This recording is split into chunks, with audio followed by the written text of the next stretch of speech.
Hello friends, మన all educational update ఛానల్కి స్వాగతం. ఆంధ్రప్రదేశ్ రాష్ట్రంలో ఈ నెల 30 నుంచి ఏప్రిల్ 30 మధ్య జరగనున్న ఉపాధ్యాయ నియామక పరీక్ష డిఎస్సిను వాయిదా వేయాలని కోరుతూ రాష్ట్ర ప్రధాన ఎన్నికల అధికారికి ముఖేష్ కుమార్ మీనాకి తేదేపా ఎమ్మెల్సీ రాంగోపాల్ రెడ్డి మంగళవారం లేఖ రాశారు.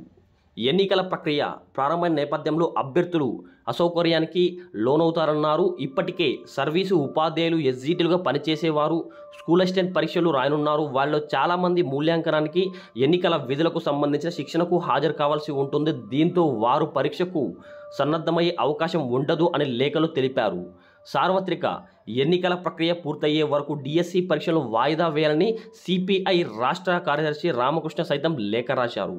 ఈ విధంగా ఆంధ్రప్రదేశ్ రాష్ట్రంలో డిఎస్సిని అయితే వాయిదా వేయాలని చెప్పేసి మనకు రాష్ట్ర ప్రధాన ఎన్నికల అధికారికి అయితే లేఖ రాయడం జరిగింది. ఈ విధంగా డిఎస్సి అనేది వాయిదా వేయాలా లేదా కొనసాగించాలా, మీరేమనుకుంటున్నారు? మీ అభిప్రాయాన్ని అయితే వీడియో లైక్ చేసి వీడియో కింద కామెంట్ చేయండి. ఈరోజైతే మనకు వెబ్ ఆప్షన్ అయితే నమోదు చేయడానికైతే ఆప్షన్ అయితే ఉంటుంది. సో ఈ వెబ్ ఆప్షన్ నమోదుకైతే ఇంకా వెబ్సైట్లో అయితే ఎటువంటి అప్డేట్ అయితే లేదు.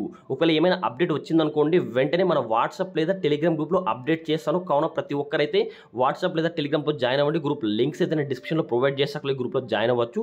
ఫ్రెండ్స్, మీకు కానీ వీడియో చెప్తే లైక్ చేయండి. ఇలాంటి మరిన్ని వీడియోస్ కోసం ప్రతి ఒక్కరు మన ఛానల్ సబ్స్క్రైబ్ చేసుకోండి.